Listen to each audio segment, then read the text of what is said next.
Hey, it says that we're live. What do you know? We're about 5 minutes early.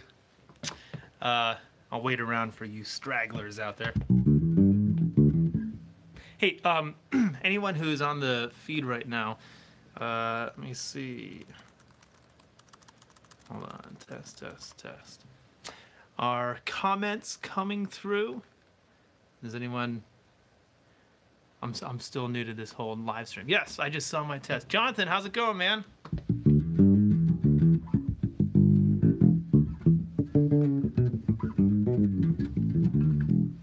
You know what? I should probably angle this down a little bit. Maybe I should back up.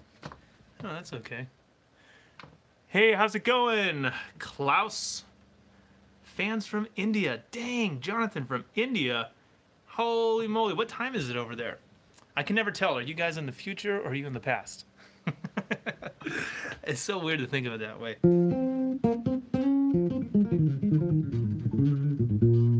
In the past. All right, sweet. I'll let you know how today goes.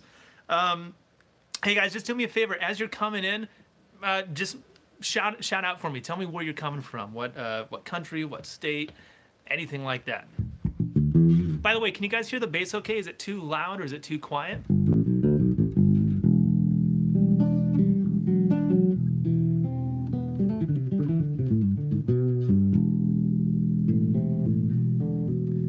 Tampa, Florida. Hey, what's up, Norb? Oktoberfest country. Yes! Bass sounds good. All right, I like that. Awesome, very cool.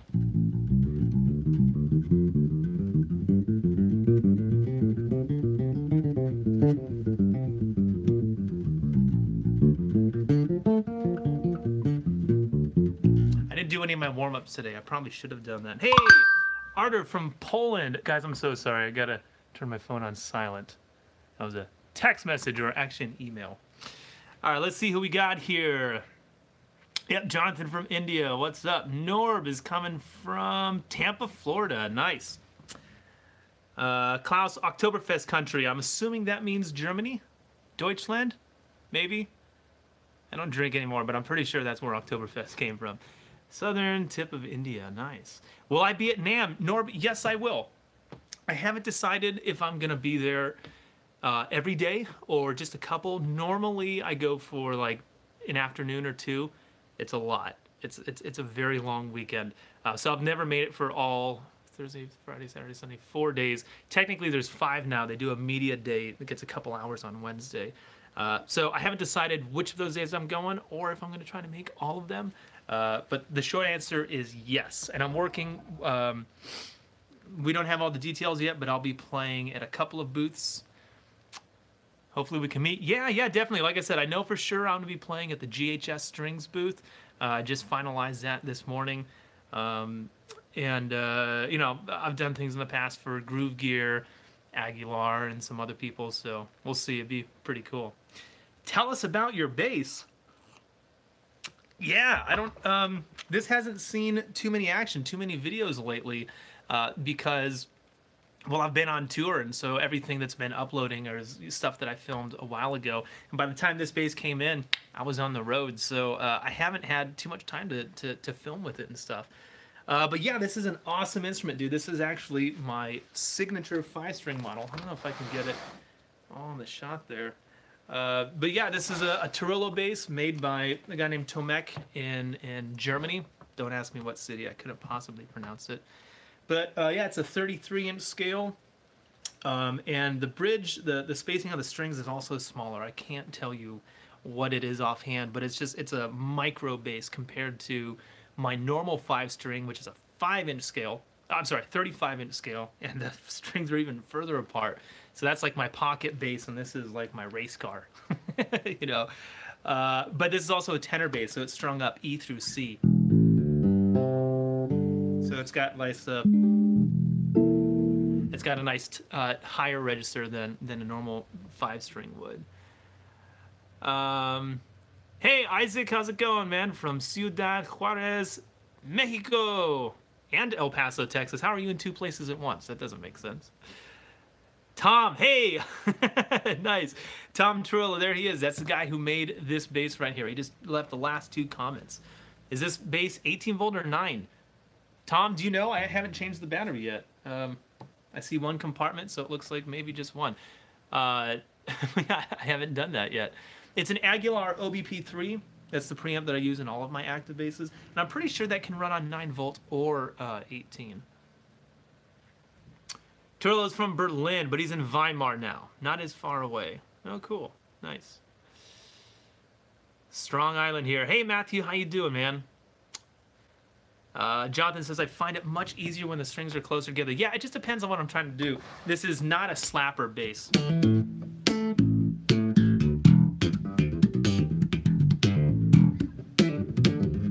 Like, there's not enough room in between for me to get all my fingers in there.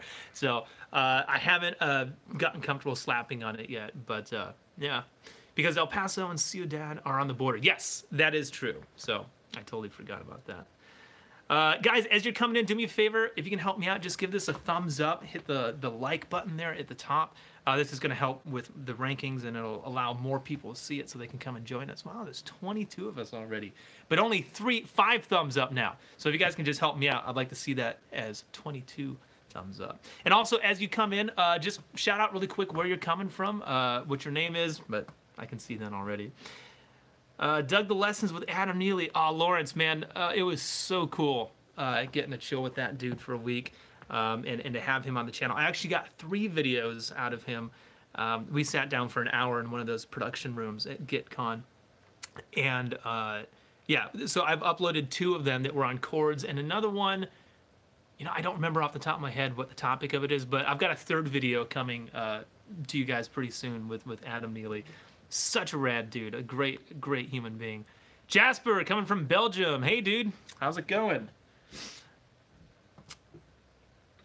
Let's see. Klaus says, yeah, that Neely session was drawing my attention to another one. Yeah, he's so awesome. Cullen, coming from Santa Clarita. I know where Cullen's coming from. Cullen's a buddy of mine. We play together a lot. You know what? As more people are coming in, I thought maybe it'd be cool to just play for you guys a little bit. Hi, is it Tibes or Tibes or Tibes coming from Germany? Jasper, did I get the whiskey bass? No, I didn't. To be honest, I thought that someone who, because I don't drink anymore. I was an alcoholic in my 20s, and so I just don't do that anymore. It's been about 4 or 5 years. Oh shit, I think it's 5 years now.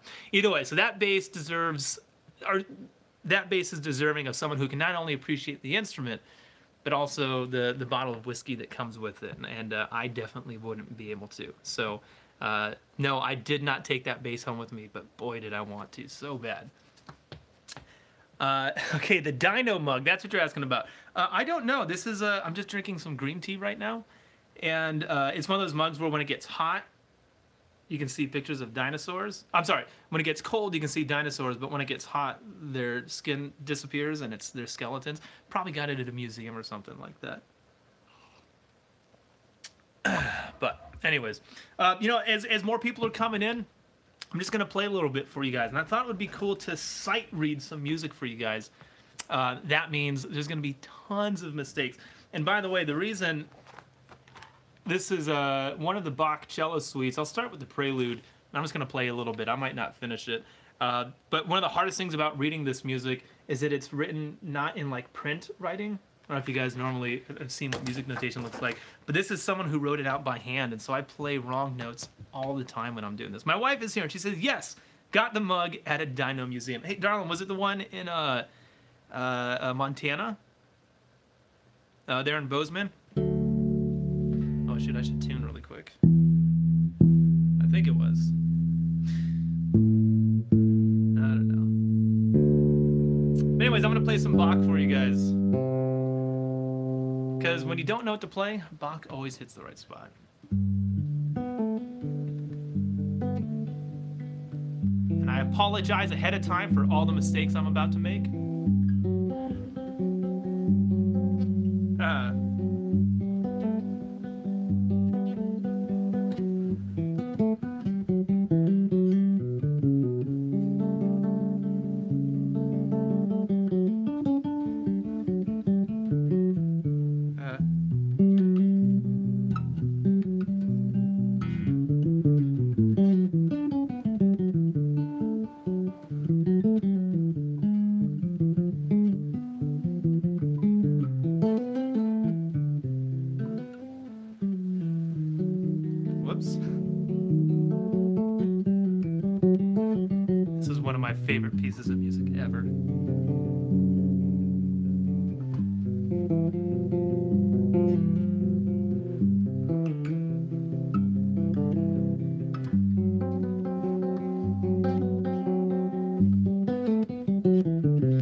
No. No. That's how we do it.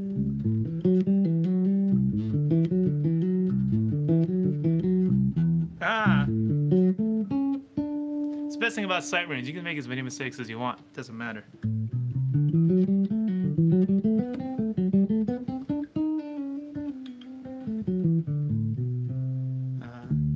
No.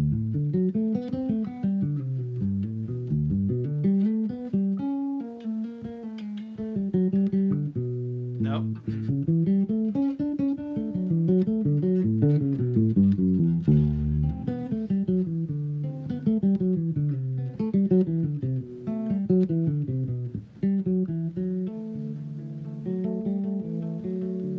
It's the best part.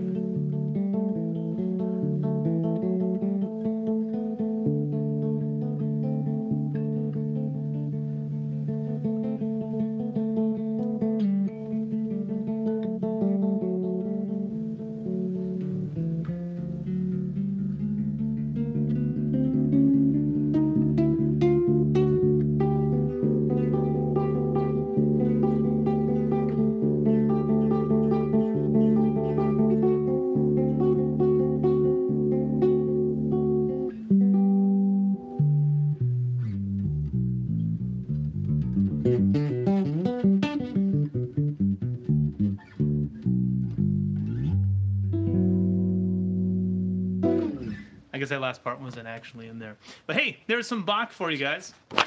It's been probably like 10 years since I've read through that. Hey, by the way, if you guys are just joining me, there's 24 of you now. Hey, thank you so much. Just do me a quick shout out. Let me know where you're coming from or where you're watching from.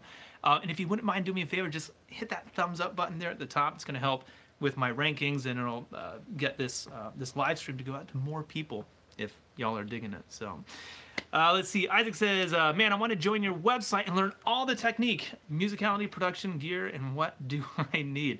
Well, Isaac, if you're asking how to join the Bassist.net, it's really easy. Just go to thebassist.net and sign up. But hold on, wait until after this podcast, not a podcast, after this live stream, because you might be one of the lucky winners today, because I'm going to be auctioning off a free month tuition at thebassist.net. So hang tight with me. Let's see if you win. I hope you do.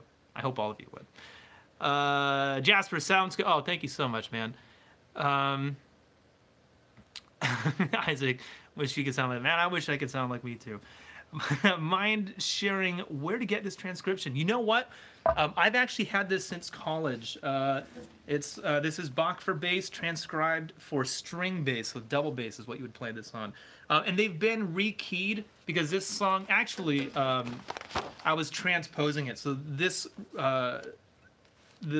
version that I have is actually in D.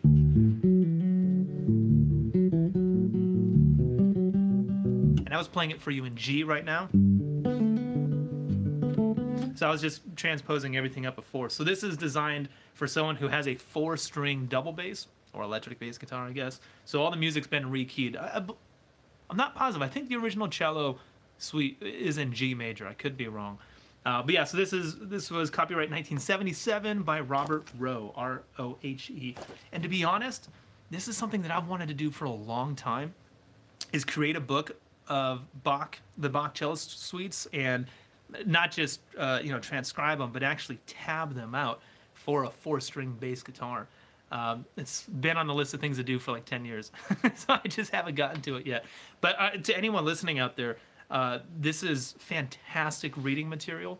I mean, it's not good for sight reading because it's really repetitive, but they're just beautiful melodies, man. If you want to learn how to play beautiful music, study Bach. Look no further, man. Sorry, Klaus, I'm reading the rest of your questions. Always keen on getting some new material and spend time with. Nice, cool. You know what? There's actually a. Sorry, I'm gonna drop a link for you really quick. Since you're asking about books, I did a video not too long ago, and I'm searching for it right now. That was like what's on your bookshelf kind of thing. And I think I found it. I think it's yes. Okay. I'm just going to drop a link in the comments right here for you to check out. Klaus, am I saying your name right? Klaus. I think that's how you say it. But check that video out. I literally just go through my bookshelf and show you a bunch of bass books, music books, and anything else that I've collected. Yes, totally. Awesome. Cool. Jasper, can you do a lesson about it on your website? A lesson about what? I'm missing where that came from. Nathan, hello from Belgium. Hey, hello from Los Angeles. Thanks for coming out. Appreciate it. This was really good sight reading. Thank you, Jonathan. This one's not true sight reading. I've played it before, but obviously I don't have it memorized. Tell us about the Sire bass. Jonathan, I don't know anything about Sire basses. I know that people really like them right now. I know that the price point's really nice, and a lot of people saying they feel great, but I've actually never put my hands on one, so I'm not really sure. Derek, thanks for all you do. Hey, thank you. I appreciate that. Presence on YouTube is priceless. We'll enjoy your lessons and find your tips super useful regardless of the type of music I'm playing. You know what? For me personally, any trick that's like, oh, this only works on 2 5/1s. Well, how do I use that in a pop gig? or you know what I mean? So I look for everything like, how can I like shotgun spread? Like I just want to cover the maximum amount of territories I possibly can. And I still do study 2 5/1s and specific things. But I think the most important thing, especially early on, is just like a broad stroke, like no matter what the genre is, how can I use these tricks and these techniques to get the job done? So that's just how my brain works. And I try to do the same thing with my lessons, man. So thank you very much. Hello from the UK. I can't pronounce whatever your name is, but thank you very much. The Bach music I just played. Can I do a lesson on my site about the Bach music that I just played? Well, what do you want to know? I mean, it's one of those things where you just read what's on the page. I mean, there's a lot of, I mean, if you want to talk about voice leading, and I mean, there's some tricks that classical musicians will do. But if you can elaborate on that a little bit, I can probably do some of that right now. Like here's something. Okay, take this to the bank. It's not just true in classical music, but anytime you have a repeated phrase, listen to Yo-Yo Ma, listen to Edgar Meyer, and listen to just great classical musicians, and you'll hear them do this. So this piece I just played starts out with, and then it gets played actually a second time. Right? So in classical music, when the same phrase gets repeated twice, we don't cut and paste it. So something that we do in pop music, especially today, is like once we hit the chorus, we'll copy and paste that chorus every time in the song because we just want it to be the same. Whereas in classical music, that's never really the intention. So if the first one's loud, shoot. Then the second one's a little bit softer.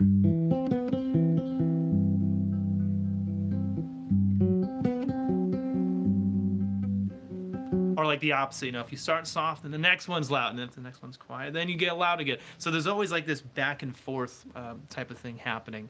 So I mean, that's just one thing to look for when you're playing through these kinds of pieces, and when you see repeated phrases and stuff, or just simple things like if the melody goes higher,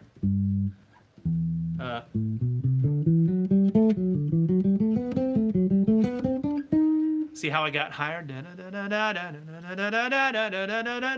Now that I'm at the top, whatever the note is, you know, like we'll get softer because we're coming down. And so those types of things, you know, as I'm thinking about it, there's probably a lot of, I probably could do a series on classical music. I just thought that no one liked it. So there's no reason, because I have a degree in classical music and I never use it. It's not my thing anymore. Sorry, let me read these again. Thank you for the link, Klaus. Yes, you're very welcome. Isaac, thank you very much. It's about emphasizing. I think phrasing in general. As someone who speaks with an American accent, here I have this theory. Americans have a hard time doing other accents. If you have friends who live in the UK or just another country, they can do a Southern accent great. They can do an Australian accent great. They can do a Boston accent. And like, they're really good at manipulating their voice because they already speak with rising and falling. And they speak like they're singing, you know, whereas the typical American accent is we're just kind of stay right here and it doesn't really move anywhere. You know what I mean? So I think if you think of music that way, yeah, when things rise, we tend to get a little bit more intense, and then at the end of the phrase, you know, it just kind of dies off. So if you think of music in that term, notes going up will get louder, notes coming down will get softer, and then compare that to the speed of the notes as well. But you hear that when people talk all the time, so I don't know, that's just something I've noticed. Jonathan says, bass as an expressive instrument on soft classical music. Likes the accenting and dynamic variation. Yep, definitely. Do a series of classical. I want to learn classical and jazz. Those two kind of go hand in hand. They're not the same, obviously, but they're both very virtuosic ends of the spectrum, Yeah, I think, honestly, the things I learned from playing classical music directly influenced the way that I play the bass guitar. Trying to think of, actually, here's the best lesson I learned from classical is like playing Beethoven, right? Sometimes Beethoven was known in his time period for just writing music that no one could play. Now it's standard repertoire, but when it came out, he handed music to the bass section, they looked at it and went, ha! And they handed it right back. And they're like, you can't play that. It's impossible. It's too hard. So Beethoven was one of those guys that pushed the envelope. And so I'll be playing Beethoven, and the parts are ridiculous. They're obscene. Some of the lines he's got in there are super, super tricky. And then I'll go 90 bars without playing a single note. And I'm sitting there counting 1, 2, 3, 4, 2, 2, 3, 4, 3, 2, 3, 4, waiting to get to 90. And I'm going, why is the bass not doing anything? Beethoven wrote great bass parts. He wrote challenging music. So why is this part so easy? And I realized, like, oh, it doesn't need any bass. It's not about play crazy all the time. It's about, what does a masterpiece look like? What does the best version of this composition sound like? And in this part, for these 90 bars, it doesn't need any low end happening. These musicians over here got it. That's just something that I never picked up on playing rock music or punk rock or metal or anything else that I played. But when I started playing classical music, I noticed, like, oh, it's not about what's the best thing that I can do. It's about what's the absolute best thing for this song right now, or this section, or this part right here. And sometimes it's nothing. Sometimes it's just playing whole notes. Sometimes it's a really crazy lick, So classical music got my brain, or got my gears spinning, in just realizing that everything is nuanced, and those nuances are what make the music. It's kind of the most important thing, in my opinion. Klaus, now you know how marching music was invented. Yeah, absolutely. Well, hey, Klaus, and that's kind of interesting. I'm playing German music on a German bass, and I've got some people from Germany in the audience, so it's like it was meant to be. Do you have those lessons on your website? On classical music? No, not yet. But soon. I can only do so much. I'm wrapping up a series currently called the Bassist Curriculum, which basically takes you from, I just bought a bass, how do I hold it, all the way up to I can read music and I know every note on every part of my bass, and I'm ready to gig and go get some work. So I'm just at the tail end of finishing up the reading curriculum for that, and then I'm going to get back to doing some more specific lessons like this one. Hey, if you guys are just joining me, let me know where you're from. I'll shout you out really quick.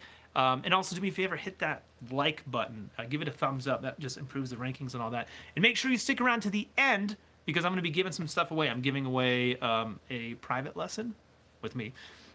Don't get your hopes up. I'm giving away a free month tuition at thebassist.net and some cool merch, like maybe a t-shirt or a real hip pair of thebassist.net sunglasses. You want these. But yeah, so stick around to the end. Make sure you guys get some free stuff. Just going down the line. Play a Beethoven example, please. Oh, geez, on a bass guitar. I don't know if I can.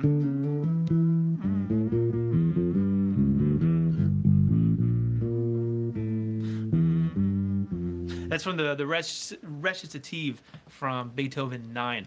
It's actually, sorry, I don't mean to give you a history lesson, but go listen to that. It's movement number 4. It's the very last one. It's the prelude that starts the theme everyone knows of Ode to Joy. But it's like one of the first times that the bass was featured as a soloist. So if you listen to that section, all the celli, that's plural for cello, and all the basses are playing this same line.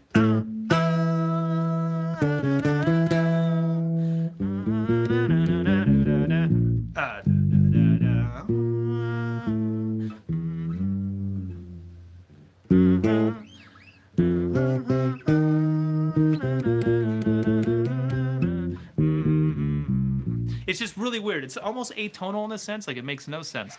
But it's just the basses and just the cello. So really, it's the low end featuring the finale, starting out the end of this big, massive movement. And then the choir joins, and we eventually get into na na na na na na na na na, you know, the Ode to Joy that everyone knows. But definitely go check that out. That piece in particular was pivotal for bass players. It put us on the map. It's the first time we got featured in a really, really big way. Do I strictly alternate with my plucking hand or rake or a mixture of both? This is from Freetival. I'm sorry for butchering your name. You know, when I practice, I'm strictly alternating. So 2, 1, 2, 3, 2, 1, 2, 3. So if I'm doing scales at home, I don't know if you can see, but every step of the way, it's 2, 1, 2, 1, 2, 3, 2, 1, 2, 3, 2, 1, 2, 3, 2, 1, 2, 3. Yeah, over and over and over again.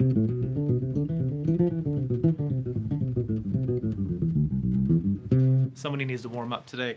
But yeah, so when I practice, I'm very strict with alternating every single one, no raking. But when it comes to performing, whatever I need to do to get through the gig, I like having the discipline to be able to do it, and then I like being able to just kind of turn that off and do it on my own. And I got that from Adam Nitti, because that's a big question among bass players. Hey, raking or alternate picking? And I believe Jocko was a prominent alternate picker. A lot of us are, you know, economy pickers or rakers or however you want to put it. And I heard Adam Nitti, and I don't know if he told me this or if I was just at a master class that he was doing. But it was just like, you know, in the practice room, I'm very diligent about how I do it. And hopefully that comes out in my playing. But when it comes to performing, let's just make music and not really worry about that stuff. Hopefully my technique is good enough to where whatever the passage requires, I've got what I need. So I kind of adapted that to it. Oh my God, really, all of that. Great. Yes, absolutely. Roll over Beethoven. He probably is rolling over right now. That's for sure. And Beethoven was supposedly very deaf. Also very true. Jasper, thank you very much. Appreciate that. Probably also watching Scott Devine last week. Oh, that's not for me. Well, he must have just done a video on that, I guess. Can you tell us about your Aguilar? I'm assuming you're talking about the rig behind me. That is a DB 751 head and 2 of their DB 410 cabinets. I got them in hot white, so the cabinet enclosures are white and the grill cloth is like a burgundy or a brick red or something like that. And I love them. They're great sounding cabinets. I know they also have the SL, which is like their neodymium speakers, and they've got another one, the GS series, I think. But I really like these DB cabs because they got tons of mid-range, lots of punch to them, and they're pretty deep. And that head is it's a beast. It's got a tube preamp, but solid-state power amp. And it sounds great. And if you were to take a look at the knobs, they're all just at 12 o'clock. I pretty much never touch it. There's really no reason to, except to, you know, set, to EQ the room a little bit if I'm playing a smaller club. But that's what I love about this amp. It sounds good just on its own, you know. Nathan says, man, I love Adam Nitti. Can you play anything from Adam Nitti? No, I can't. Actually, I take that back. I did feature Adam on a Sick Licks once. For a song of his called Antisocial Media. So I do know how to play that, or at one point I did. There's no way I can do that now. That guy's insane. Do I use these Aguilar on recordings or also live? To be honest, most of the time when I record, it's direct. But yeah, I'll mic up an amp. Though not these. When I record, I use 112 cabinets. I don't know why, I like it better than miking up a 410. 12s are kind of cool. It's like a combination between a 15 and a 10, so you get some of the low end that you get from a 15 and some of the punch from a 10. So yeah. So I really like 12s in the studio. But yeah, I'll use that head or the tone hammer. You know, just kind of whatever it calls for. Let's see, where did I leave off? Hold on. Hey, before we go any further, did anyone check out the recent podcast that I did with Divinity Rocks and Michelle Arsenault? It was really, really good. I'm probably biased because it is my podcast, but Divinity is a brilliant woman and a fantastic bass player. So if you guys haven't checked it out yet, definitely go take a look at that, man. There's some serious nuggets of truth in there. Let me see. Hold on, where do we leave off over here? Putting out any new original music in the near future? Derek, yes and no. I mean, that's what what I've been doing for the past year is just putting out like singles on YouTube, on my YouTube channel. I call them Groovy Tunes.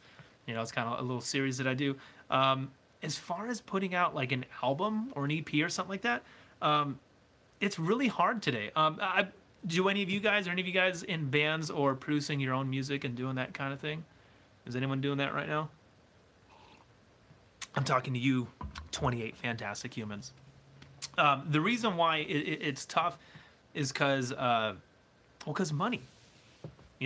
I 2 years ago, I sat down to make a new record, and I put together the budget, and it was going to be, calling in favors and all that, but it was going to be roughly $10,000 or $12,000 to do it right, to pay all my players, get a good mixing engineer, a good mastering engineer. And where am I going to make that kind of money back from? You know what I mean? It's not in album sales.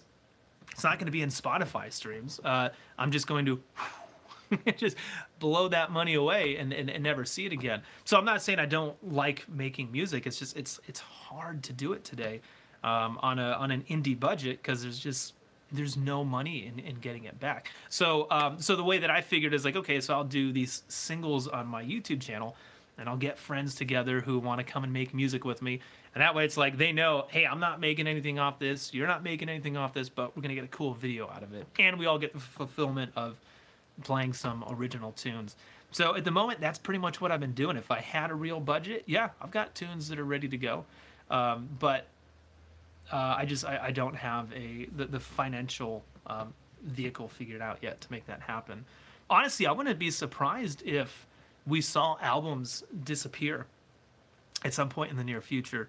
I know, sorry, this is going off on a really weird tangent, but when you think about it, yeah, if a band's spending $20,000, $30,000 on an indie level to put an album together, how are they going to make that money back once they're going out on tour and splitting all that money 5 ways? It's impossible. So yeah, record industry is kind of in a really, really weird place right now. But so yeah, I'll be putting out some singles in the future, but like a full album, I don't know. Not yet. Let's see, where are we at? Am I going to bring back Sight Read Sunday, Joseph? Yes and no. I've brought it back in the sense that it's part of the Bassist curriculum at the bassist.net. I was just talking about that. So yes, there's a whole sight reading curriculum over there. But as far as every Sunday releasing one of those videos, they were a bit difficult to produce, and I just didn't get the kind of numbers that I needed in order to keep going with it. So yes, I've kept it alive in one sense, but on my YouTube channel, not for now, not for the time being. Is this your favorite setup, or do you have more amps? No. I've got this stack behind me, and then I've got a tone hammer and 2 112s. It's like the little kid brother of this one. It's about half the size. And yeah, between those two, that gets all the work done. What in-ear monitors do I use? Isaac, I've had... Well, here's the funny one, the why. What monitors do I use and why? I use Westone. They're dual drivers. I bought them in 2007. Do the math. They're 11 years old. So when I was getting into the game of touring and nowadays everyone uses in-ears regardless for the most part. I just needed a set, so I went to an audiologist. They took my mold. They molded my ears. Like, okay, here's the ones you should get. All right. So there was no. As far as I knew, there was no 1964 and all these different companies and whatnot. I just bought whatever they told me I should get. But as a testament, I just replaced the cable last month. So I got 10 years out of those Westones. And actually, the ears are still fine. It's just the cable died out on me a month ago. 11 years in. So when I get new ears, what will I get? I don't know. But the Westones have lasted a long, long time. So they've got that going for them. Keep going down. Matthew, don't worry. You didn't miss much. Just a lot of blabbering about Beethoven and Bach and stuff, probably. Let's see. Trying 5th and 6th intervals instead of 3rd. Sorry, Jamie. Hijack. No, go for it, man. It's all good. Right now, the band that I'm playing in, we're saving a lot of money. Yeah, Isaac. That's the name of the game. Save it all up. You want to run out while you're making your album. Thanks, you answered my question. Hey, I'm honored. Thank you very much. No plans for SoundCloud or Bandcamp? No, nothing in the near future, man. It's too bad because you cats are all far away. Would love to attend some classes. Yeah, Klaus, I was just in Germany, and I got a feeling I'm going to be coming back. So stay tuned. Follow me on Instagram or Twitter. You'll know when I'm coming to you. But I think I'm going to be coming back next year. Joseph, you're very welcome. Can you read the cello suite? Okay, this is from Gimme a Gig. I like your name. That's cool. Says, could you read the cello suites as well if you saw it for the first time? I learned it years ago from the first Patitucci video. Yep, I remember that. Where he had a 5-string bass. So I never got through the whole thing. And yes, the original is in G. That's entirely true. Can I read the cello suite as well if I saw it for the first time? You know what? Let's see what that would look like. Okay, here's an easy one. This is the Courant from that same... I've not played this before. It's in 3/4, still in the key of D, so I'm gonna do this one in G as well. All right, let's see how I do. No pressure.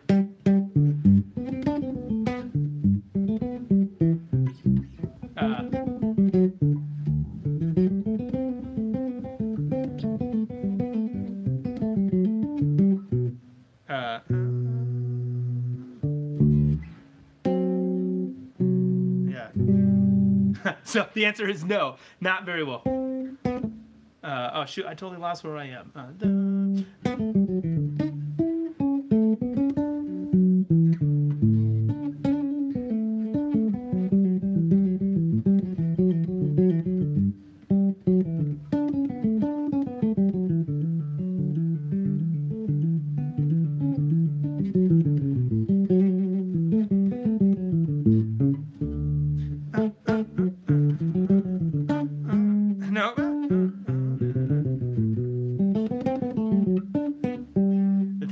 That suffers is the timing.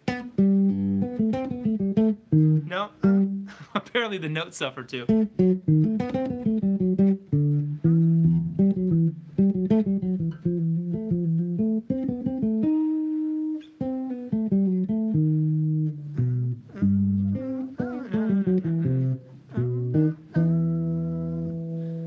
Oh shoot, I lost my spot again. Dang it. Oh, here we go.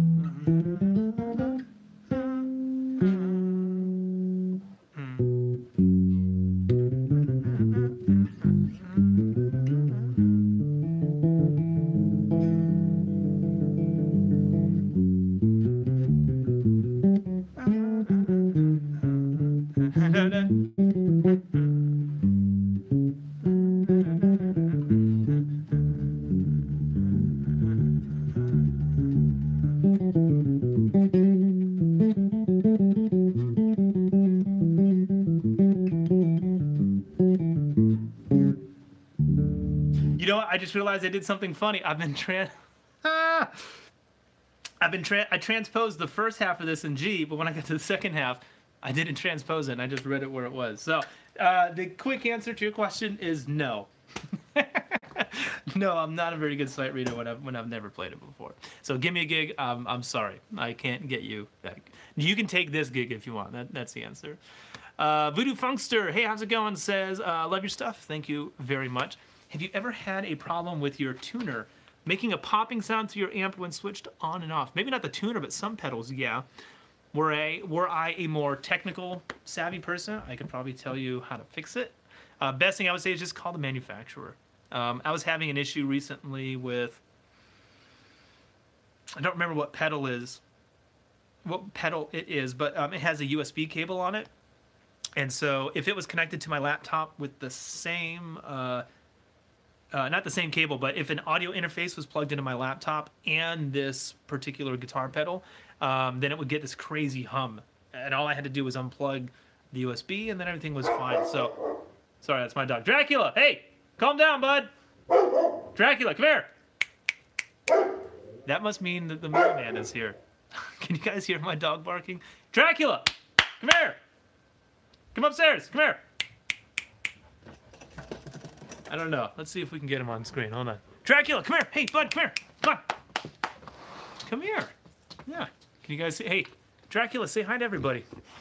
Hey, who's here? Are we good? We're probably safe. That's Dracula, everyone. What was I saying? I totally forgot.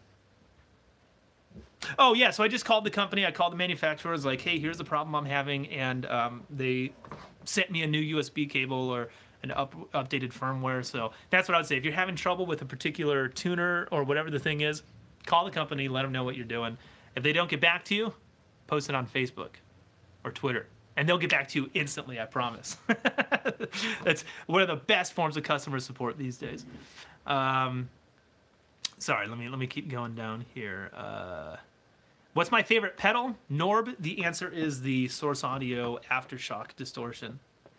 I've done 2 videos on it, and the reason why I like it is because it's got 2 inputs, so you can run 2 different basses into it, and it's got 2 different outputs. And you can also control those digitally. So input 1 can have its own sound, input 2 can have its own sound, and then from the app or from a laptop computer, I could make channel 1 go into channel 2. So you can actually get 3 distortions out of it. So the way I use it is channel 1 is overdrive, channel 2 is distortion, and then I've got a third option where I run overdrive into distortion, and you just get monster crazy distortion, like 9 Inch Nails level, just mayhem distortion, and all that just from a single. You know, it's not like a big bulky pedal. It's the size of, you know, any standard guitar pedal, and you get 3 different sounds out of it. And I use it with Ableton Live to pre-program it, so you know, all my pedals, they turn on and off when they're supposed to, so I don't actually have to do any stomping. And the Aftershock's really good at that. So, hey, let's just keep going on down here. What do we got? Hey, guys, also, make sure you stay to the end. I'm giving away some free stuff probably in about 20 minutes or so. So you don't want to miss out on that. Keep on going down. By the way, totally love your videos. You are an inspiring player. Hey, thank you so very much. I'm honored. Thank you very much. Rocco, I'm not even going to try to pronounce your last name. There's things in there I don't know what they are. It says, thoughts on Sadowski onboard preamps? Honestly, never used one. So I don't know. If anyone out there has got one and will let me try it, I'd love to. But yeah, I've seriously never played a Sadowski. Okay, here's one. Klaus, do you focus on linear runs or intervals when you first hit a new transcription? I don't really know what that means. I just transcribe note for note, if that's what you're asking. I don't feel like maybe I hit the runs first and then go back for the other things. If that you're saying, like, no, I would just take it as is. Learning Dance of the Sugar Plum Fairy by Tchaikovsky. Nice. That's pretty cool. Are you doing a solo bass arrangement of it, Jasper? Tom Torilla says, sorry, the connection broke down. Well, you know, you do the best you can. Tom's the one who built this gorgeous bass behind me, so make sure you guys say what's up to him. Guy knows what he's doing. Oh, and he says it does run on one 9-volt battery, but it could be pimped to 18. There you go. Yeah, Sarah, that's right. Dog came in for a little visit. Busta Bass says, praise and worship band bassist here. I find your tutorials to be of great value. Have you checked out the series that I did? I did a whole, like, 10-week, I actually don't know how many episodes it was, but I did a whole thing called Playing Bass on a Worship Team, because that's a lot of what I do. I'm a music director at a church, so every Thursday and every Sunday for about the past 8 years, that's where you can find me. So yeah, I did a whole series on that, if you haven't checked it out yet. Hold on, Jasper, how do you know your strings are set right? Got a new bass and I think the strings are too high from the frets. That's a terrible question for me, But a great question for Tom, who's with us right now. So Tom, if you wouldn't mind handling that question, and I'll read it out loud in a little bit. To be honest, I just said it for comfort.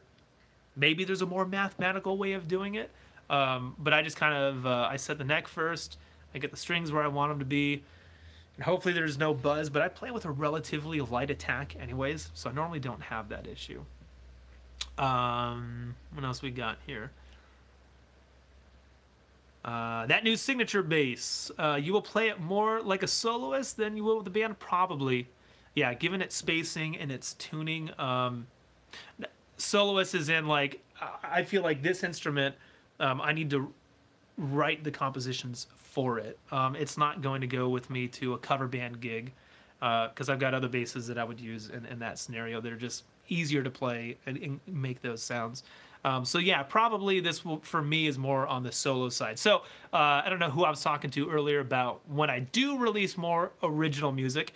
Yes, you will see me playing this bass over here with it.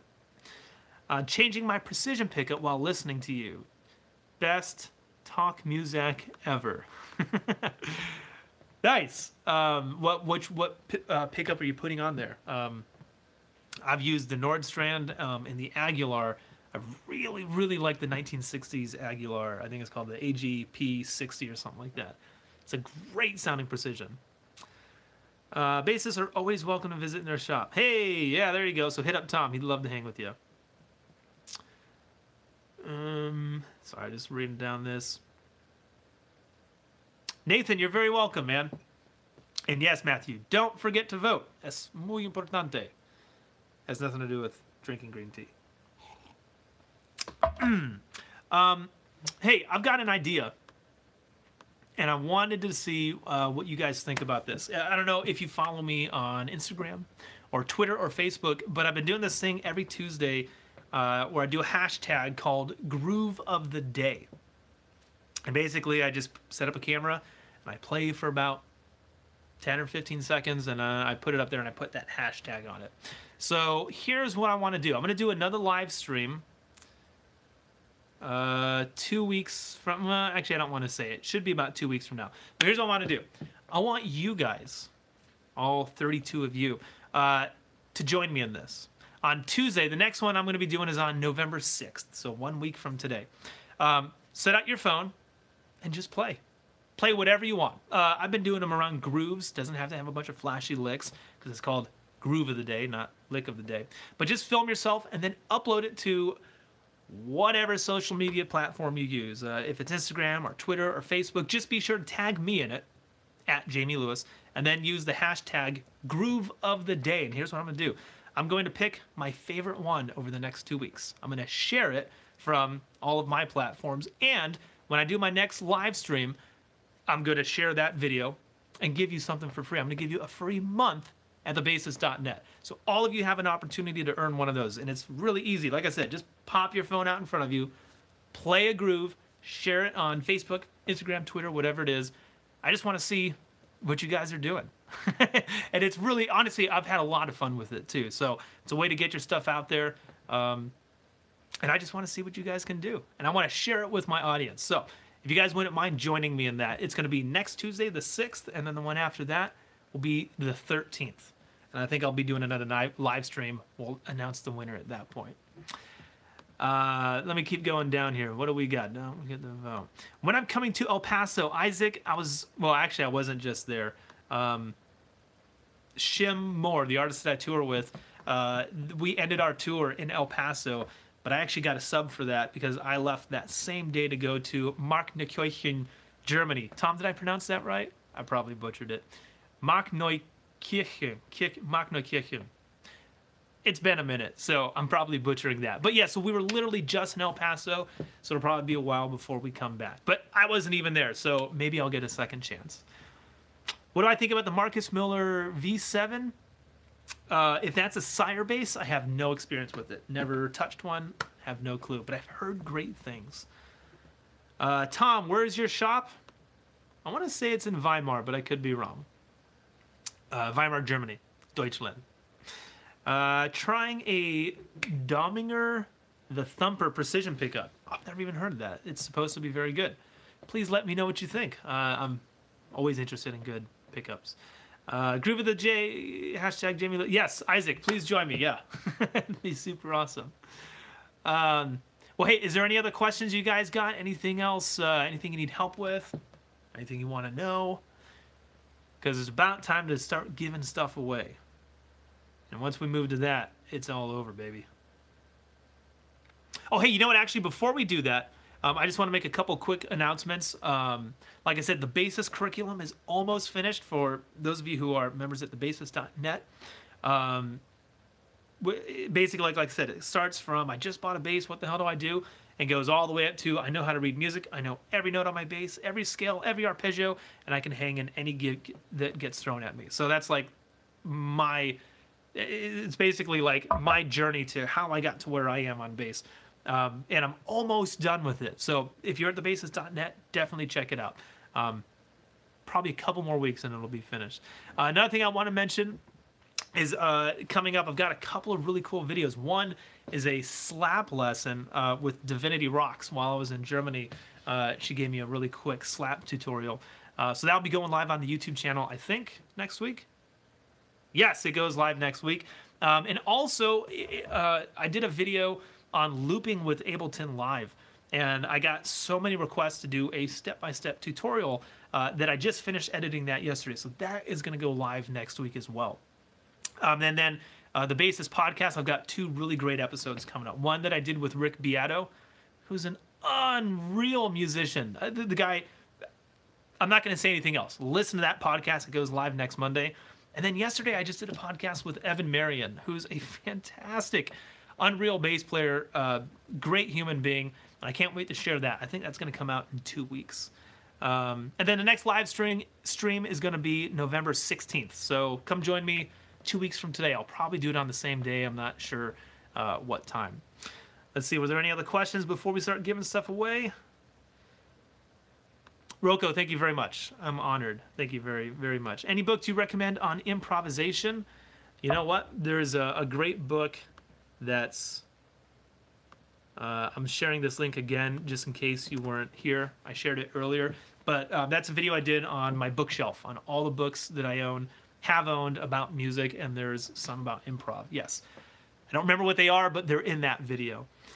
Isaac, tell us about how to separate your life as a husband and as a musician, like with your touring and work a lot. Hey, is my wife still in here? Is she listening right now? Because I guess we should find out if I'm doing a good job of balancing the two. I might not be. Sarah, you still with us? She's here. Okay, be honest. There's only 31 people watching. Am I doing a good job or no? All right, she's smart. Okay, how do you separate your life as a husband and as a musician? I think, honestly, the key to... Yes, everyone's getting a good laugh on that one. I think the key to this... like all things, is balance, and not just from your spouse, but also from you. So, making sure you get your practice, making sure you're writing and doing all that stuff, but making sure that when you're home, you're home. So you're not on your phone, not checking social media. It's just we're here, and I'm in now, not in the future, thinking about things that are coming up, and I'm not thinking about things I did already. It's just we're together. We're going to try to be present. And I think, geez, I mean, this is a good one. Actually, you know, this is something I've been wanting to do for a while, is to have 3 people on my podcast. Myself and my wife, who I haven't been able to convince yet, but we'll get her one of these days. And then another musician of mine and another, and his or her spouse. And just kind of have like an open discussion of like, hey, what's it like being a musician and being married to someone? Because it's weird. You know, I love my wife and I want to spend all the time I can with her, but I also love music.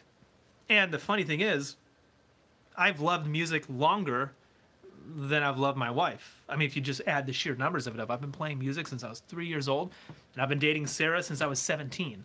So we both have a pretty good track record with each other, but I'm very, very passionate about this person and this thing called music. And so I think one of the most important things is finding someone who gets that.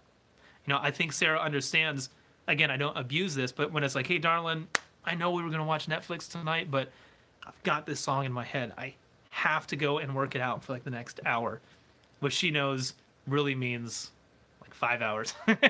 Anytime like, oh, I'm going to be 30 minutes. Okay, that's 2.5 hours. You know, she knows how to do the math. But you know what I mean? Like to have someone who gets that. Because if you're married to someone who goes like, ooh, I don't like that he has this other passion, or that he's really into, that he's leaving me to go do this thing, dude, that's going to create trouble in your marriage, and you're probably not going to be a musician much longer. I can't tell you how many people I know who, yes, they married someone like that, and they're not gigging anymore. They're not making music. They're not doing anything because that's a source of tension in their marriage.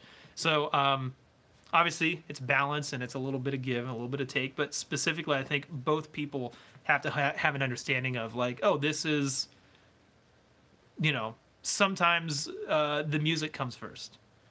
And you kind of need to be okay with that. It's not all the time, but sometimes that's the you know, that's the passion at the moment. That's what I'm thinking about. All right, go. I've seen the comments are blowing up here, so let me see what y'all are saying. Sarah's happy she got a dog. Yes, that's one of the best things you can do is just buy your wife a dog, and a lot of the problems go away. Here's the funny thing: my wife's at work, and I'm at home all day with the dog. You saw him just a second ago. So I bought my wife a dog, but really it's like my dog because we're hanging out all the time. Sarah says you can't afford me. Yeah, probably not. Marrying a music man isn't what it's supposed to be. There's a song about that, isn't there? It's a Journey song. I've got it stuck in my head now.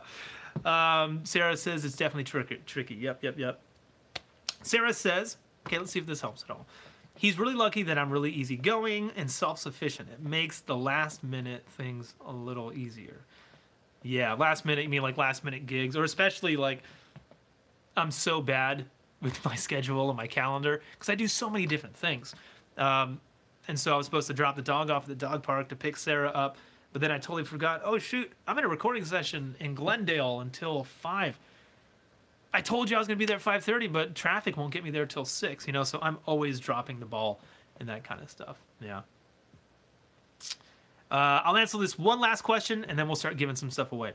How do I learn all of the note names of chords?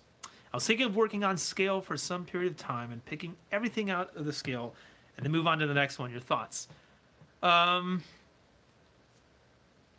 Honestly, chords are easy. It's just memory. If you do simple math, let's just start with triads, major triads, okay? These are all 3-letter words. That's it. Because a triad has 3 notes in it. So how many of them are there? Well, there's 12 major keys. Well, there's 15, really. So let's say 15 major and 15 minor. So 30 chords. How long would it take you to memorize 30 chords? Some people might say, oh, weeks, months. I mean, my answer is maybe 15 minutes, 20. I mean, it really shouldn't be that hard. Literally, it's the equivalent of if I said, how long would it take you to memorize 3 or 30 3-letter words like the, and, but, for. Okay, this has 4 letters. We're getting a little crazy. But you know what I mean? Like, these are easy words. We teach kindergartners these words, 4-year-olds, 5-year-olds. So a C major chord is spelled C-E-G. A D major chord is D, F sharp, A. And a E flat minor chord is E flat, G flat, B flat. I mean, there's not that many of them. There's only 30 major and minor. And then, to be honest, when it comes to adding 7s and 9s and this and that, it's like, it's not that much harder. It's just 1 more note. It's just 2 more notes. So I would just start with that. Memorize all 15 major and minor chords. Or sorry, 30, 15 of each. The funny thing is if you memorize the major ones, we'll just change the middle note, the 3rd, by 1 pitch, and now you've got all the minors, right? So if D major is D, F sharp, A, well, D minor is D, F, A. 2 of the notes were the same. We just had to change the middle note. So I'm sorry, I know I just blew right past that. If you're struggling with any of that kind of stuff, I wrote an entire music theory and ear training curriculum called Ignite Musical Training. I'll drop a link for it here if you want to check it out.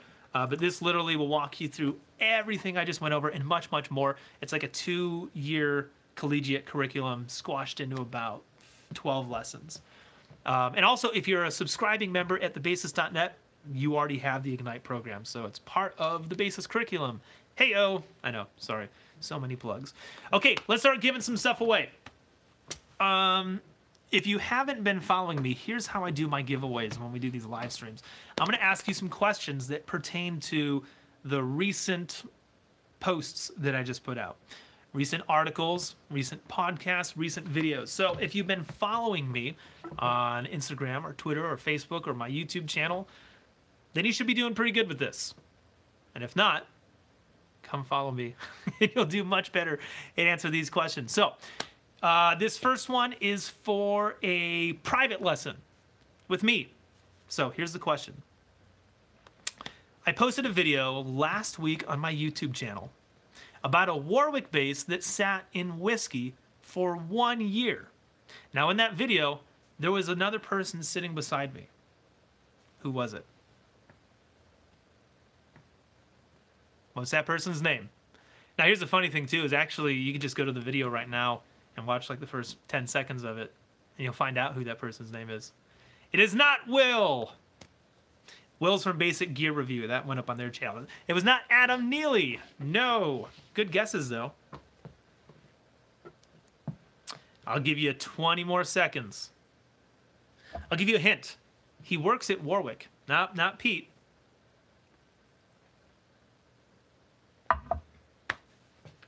Five, four, three, two, one. The man's name was Marcus Spengler. That was actually like the very first thing in the video. All right, that's okay. We'll try another question. Isaac, you were that close. That close. Okay. In our podcast together, Divinity Rocks told me about a very special award show that she's performing during NAMM at the House of Blues. What is it? This was at the end of our podcast, and it's a really, really cool event. I was sort of there last year. Not really. Anyone? Same thing. You literally could pull up the podcast and listen to the last 20 seconds of it and find the answer. Going once. Going twice. Good guess, JoJo, but no. That is not it. The event's actually called the She Rocks Awards. It recognizes women in the music industry in non-traditional jobs, so especially like in music instrument production awards. Instrument production, PRS, for instance, has a majority female staff. And so Divinity's also producing like 3 songs on a She Rocks album called Girl, the Album. Really, really awesome thing that she's putting together. So go check it out. And go check out that podcast because it was a really good one. All right, here's another one. In my last article at thebassist.net called When Drummers Are Hard to Follow, I revealed my secret sentence for getting drummers to commit to a part or a groove. Do you know what it is? And again, you literally could just go to thebassist.net and find the article called, what's it called? When Drummers Are Hard to Follow, and just look for that sentence. I'll give you about 20 seconds on this one, because this is a really, really good one. I highly recommend you guys use this. In fact, let me make sure. I'm going to pull up the article right now.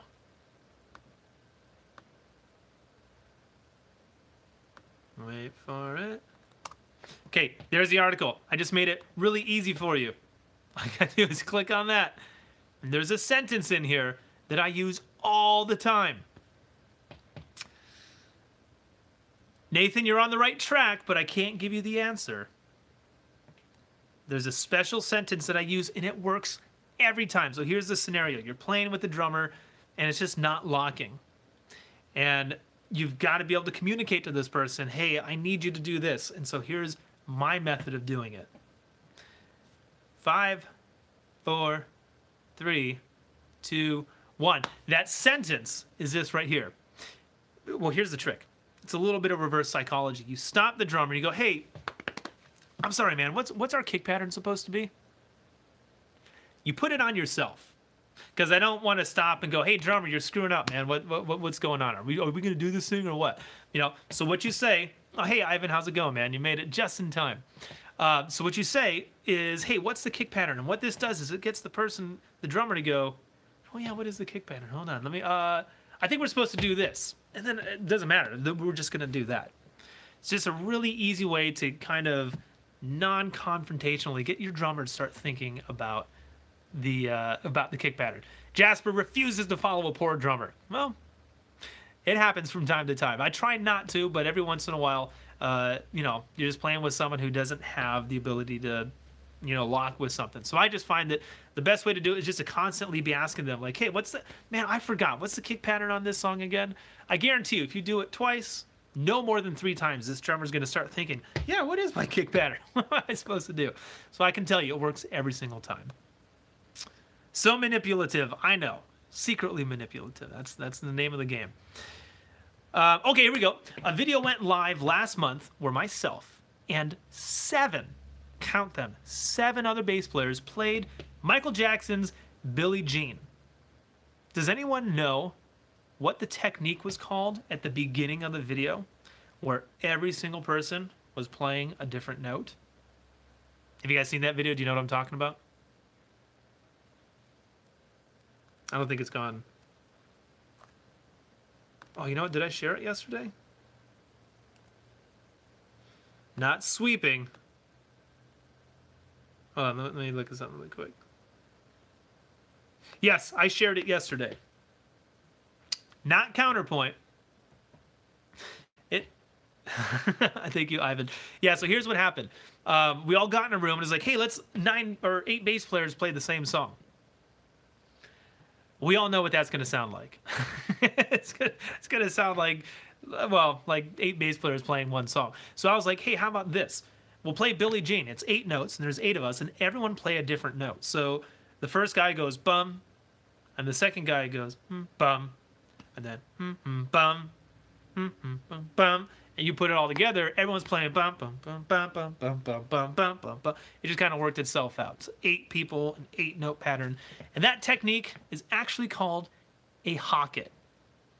I know, crazy thing. Here we go. Here's another question. In one of our videos together, Adam Neely, okay, there's 2 Adam Neely videos that I've done with him, and one of them, Adam Neely taught me about something that guitarists do all the time, and I called it an open voicing or an open triad. There's a word that Adam kept calling. Do you know what Adam was calling it? And by the way, hocket, that's how you spell it. For the previous question. Spread triads. Boom. There you go. The one true pork chop. I like your name. That's really cool. You got a free private lesson. So here's what I want you to do. Send me an email to this address, jamie@thebassist.net. Shoot me an email. Let me know that you won. And yeah, we'll schedule a time to get together. You are very, very welcome. Okay, give me 1 second. Now I'm going to auction off. Let's do this. Let's get rid of any merch item. Any t-shirt, sunglasses, maybe a book or a jam track, anything at the Bassist shop, which is, or the Bassist store. It's at thebassist.net. Here's a music theory question. Is that Yannick technique? I don't know. Maybe. Okay, we're going to do a music theory question. Okay, the first person to write this answer down. What is the 5th of an F sharp minor 7 flat 5 chord? F sharp minor 7 flat 5. And Klaus, I will definitely keep doing these. Don't worry. What is the 5th of that chord? Okay, now, pork chop, I can't give that one to you because you already won the private lesson. So I'm going to head on down and hand that to Norb. And the answer, yes, is C. Because the 5th is flatted. So if you said C sharp, that's a natural 5. And I said minor 7 flat 5. So C natural. And pork chop, please forgive me for giving that away to the next person. But Norb, congratulations. So Norb, same thing. Shoot me an email, jamie@thebassist.net. And I'll hook you up with a 1-month membership. I'm sorry, no. Sure, that's what you want. Next one is the 1-month membership. And what question am I going to ask for that? Hold on. Let me look at my site really quick. The answer has to be in the form of a question. That's to... Oh, okay. Wait. Oh, I got a good one. Okay. Oh, here it is. Yesterday, no, 2 days ago was a Halloween. Well, the holiday was Halloween, and I posted a video remaking a classic, iconic music video. What was it? Isaac, yes. The answer is Thriller. Good job, Cullen. Answering in the form of a question. And if, by the way, you don't know what I'm talking about, this is the video right here. So Isaac, you got a month at thebassist.net. Send me an email, jamie@thebassist.net, and I'll hook it up. I'll get you a month. And our other winner was Pork Chop. Send me an email. We'll hook up that private lesson. And Norb Molina, same thing. Send me a message. Let me know what item you want at the Bassist store. Give me your size, and we'll make all that happen. Isaac, you're very, very welcome. And guys, make sure you tune in next time because I'm going to give more stuff away. And eventually, I can't guarantee that I'll have it by this coming 2 weeks from now for the next live stream, but we will have giveaways from sponsors. So not just Bassist.net stuff, but I'll have some strings to give away. I'll have some other t-shirts and maybe pedals. I don't know. We got to find out. We got to see how far we can take this. But there'll be more cool stuff coming your way. So thanks again for coming and hanging out with me. I really, really appreciate it. Mark your calendars 2 weeks from today. I think I'll do it around the same time, 1 p.m. Pacific Standard. And as always, thank you so much for coming and hanging out with me. Check out the Bassist podcast. Hang with me on Instagram, Facebook, and Twitter. And that'll help you win more of these free prizes and all that stuff. So, guys, thank you so much. And I'll see you around here at thebassist.net. Adios, amigos. And actually, I don't know how to get out of this. I got to learn how to do that first. Nope, that's the other side of my studio. Who made this thing?